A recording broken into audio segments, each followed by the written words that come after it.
Kemudian al-qawlu bi khalqil Quran. Bahawa Quran ini makhluk. Tengok sekarang ni kita nak cerita panjang sikit berkenaan dengan khalqu af'alil ibad. Buku Imam Bukhari. Sahabat-sahabat Salafi kita sebahagiannya menggunakan kitab ni untuk mengatakan, tengok, Asy'ariyah dengan Jahmiyah sama. Kena jujur lah. Sebahagian Salafi ni kena jujur. Kamu baca kitab tu, sebahagiannya adalah untuk kata Asy'ariyah ni ada pegangan sama dengan Jahmiyah. Kita nak kena tahu background. Saya pernah cerita sedikit sebanyak. Antara sebab Imam Bukhari tulis buku tu, sebab apa? Sebab dia mengatakan bahawa lafzi bil Quran makhluk. Lafaz aku pada Quran itu adalah makhluk. Ya, ada pihak yang menafikan, ada yang kata Imam Bukhari juga pernah mengatakan bahawa saya tak pernah kata lafaz aku dengan Quran itu makhluk. Tapi aku hanya kata bahawa perbuatan manusia itu makhluk.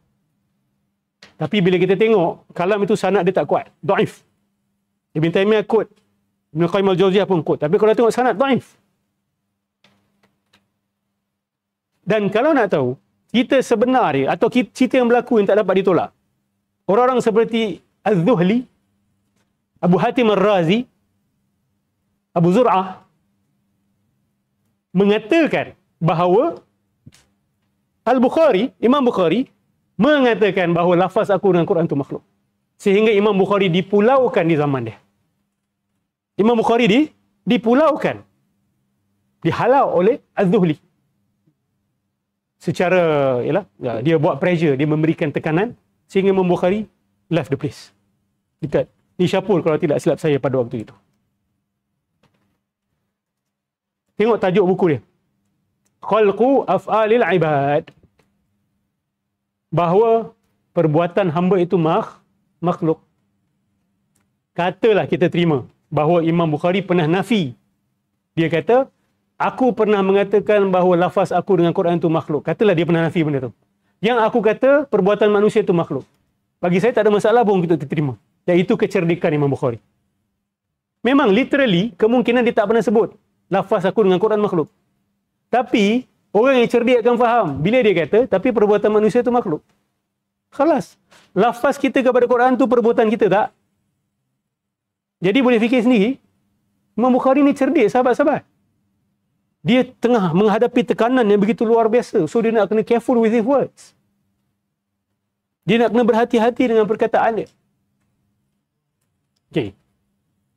Sebahagian Salafi ni kata, oh, Asy'ariyah membezakan antara huruf-huruf lafaz Al-Quran itu dengan kalamullah. Ada ad-dal, ada al-madlul. Muhammad Syamsuddin, seorang Salafi keras juga daripada Saudi. Dia pernah telefon Syekh Sa'id Faudah. Dia pernah tanya pendirian Syekh Sa'id Faudah tentang Al-Quran. Dia kata, adakah Al-Quran itu qadim? Syekh Sa'id Faudah tanya, kau tanya tentang yang mana? Kau tanya tentang ad-dal ke? Kau tanya tentang madlul? Kalam Allah Subhanahu Wa Taala yang azali itu qadim. Tetapi yang menunjukkan kepada kalam Allah yang azali itu bukan qadim, itu hadis, itu baru. Maka puak-puak ni kata, ni Asy'ariyah mengatakan bahawa kalam Allah itu hadis. Kalam Allah itu makhluk. Al-Quran itu makhluk. Diorang ni baca khalqu af'alil ibad tapi tak faham, tak reti. Saya ajak awak baca satu tangkapan ataupun satu bahagian daripada kitab Khalqu Af'alil Ibad. Silakan. Dia tak faham maksud dal dengan madlul. Okey, ad-dal itu adalah lafaz, perkataan yang menunjukkan kepada makna. Yang menunjukkan kepada kalam nafsi lah kita kata. Perkataan yang menunjukkan kepada kalam nafsi. Okey. Saya bukan nak samakan dengan Allah. Saya nak kasih contoh yang mendekatkan kefahaman. Awak ada idea. Betul? Kemudian awak beritahu orang tentang idea tersebut. Perkataan dengan idea awak sama tak? Tak sama. Ini dal, ini madlul. Ni saya nak mendekatkan kefahaman ni. Saya bukan nak kata Allah macam kita. Jangan salah faham. Okey?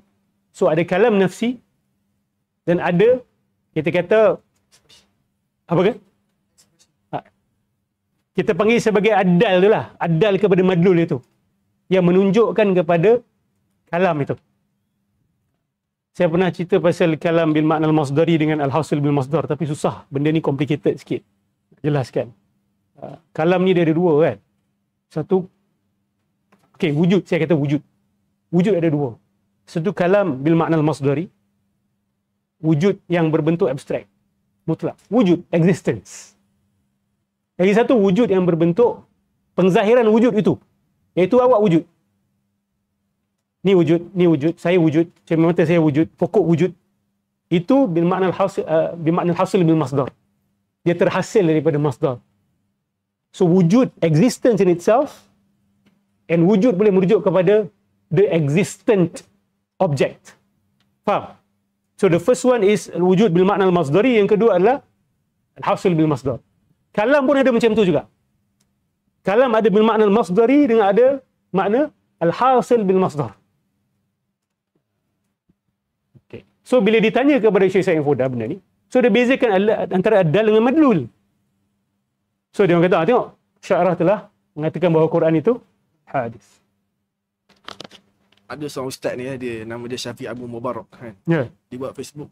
Akhirnya tokoh besar Asy'ariyah telah mengakui bahawa kalam Allah itu adalah baharu. Dia gagal faham lah apa yang saya nak cakap. Okey.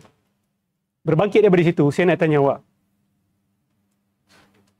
Kalam Allah sama tak dengan Quran yang ada tertulis kat buku tu? Susah nak jawab kan? This question is being dealt by Imam Bukhari dalam Khalqu Af'alil Ibad. Dan tengok macam mana Imam Bukhari jawab soalan ni. Betul-betul macam mutakallim Asy'ariyah. Betul-betul macam mutakallim Asy'ariyah. Bukhari yani, Bukhari. Wa yuqalu lahu. Dikatakan kepada orang yang mati-mati nak mengatakan bahawa Al-Quran ini adalah kalamullah bi'ainihi. Quran ni adalah kalamullah secara zatnya. Betul tak? Boleh kata ambil Quran kata kalamullah ni zat ni. Boleh kata macam tu? Tak boleh. Tapi zaman Imam Bukhari ada yang kata macam tu. Sampai kata lafaz aku membaca Quran itu pun bukan makhluk. Lafzi bil Quran ghair makhluk. Maksudnya lafzi bil Quran ni kalamullah juga. Assalamualaikum. Lafzi bil Quran ni kalamullah. Baik. Jadi Imam Bukhari sedang berdialog. Dia tulis dalam bentuk dialog. Dia kata wa yuqalu lahu, dan dikatakan kepada orang seperti itu, ayural Qur'anu fil masahif? Adakah boleh dilihat Quran dalam mushaf? Boleh tak dilihat Quran? So orang boleh tanya, Imam Bukhari ni mutakallim. Apa tanya soalan-soalan macam ni? Hati-hati sahabat-sahabat. Kalau saya tutup nama dia, saya tanya soalan ni, orang kukutuk saya. Apa tanya soalan-soalan macam ni? Soalan kalam macam ni kan? Apa Zat? Soalan ahli kalam. Soalan ahli kalam. Imam Bukhari timbulkan soalan ni. Ditanyakan kepada dia, adakah kamu kata bahawa Quran itu boleh dilihat pada mushaf? Fa in qala na'am, kalau dia jawab ya, mushaf itulah Quran, mushaf tu 100% adalah bi'ainihi kalamullah. Faham eh? Zat dia adalah kalamullah.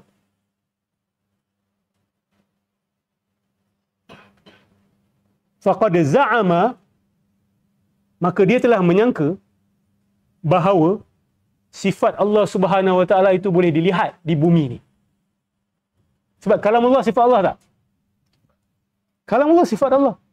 Kalau dia kata mushaf tu adalah dengan bi'ainihi adalah Quran, kalamullah, maka dia telah mengatakan bahawa sifat Allah boleh dilihat.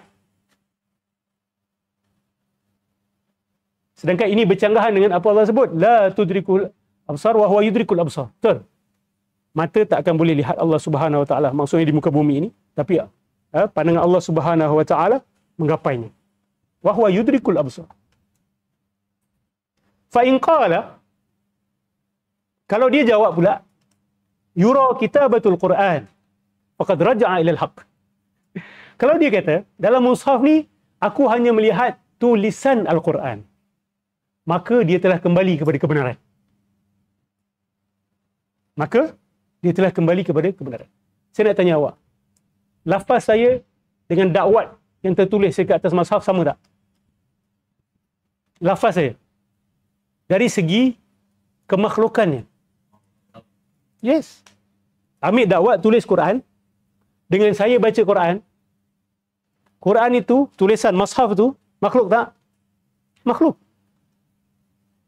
Bacaan saya, lafzi ni, boleh nak kata bukan makhluk. Sebab tu, khalqu af'alil ibad. Perbuatan hamba makhluk. Imam Bukhari nak cakap benda tu.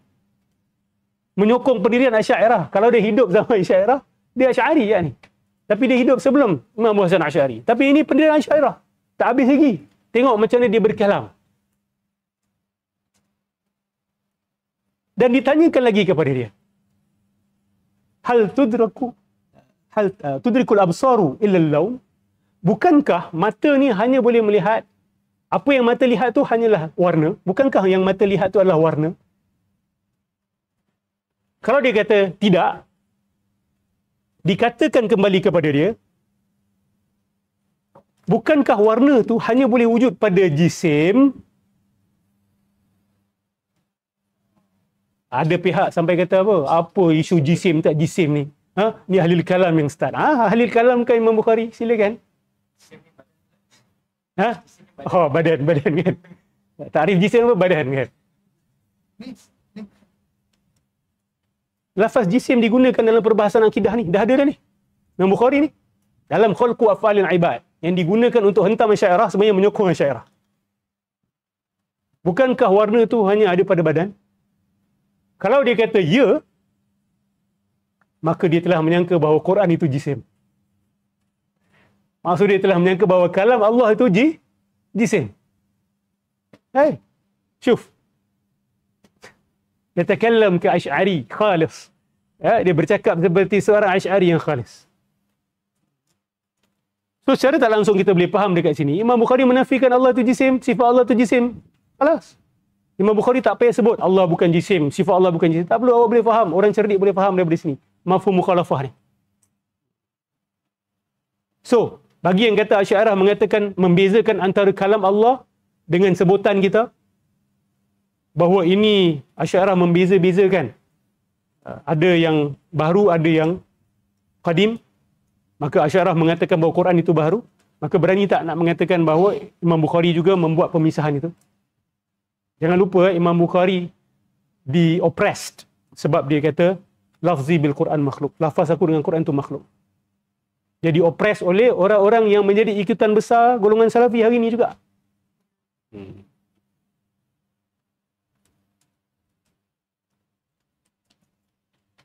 So kalau nak jadikan ini sebagai asas menjahmikan Asy'ariyah, maka apa pendirian berkenaan dengan Imam Bukhari?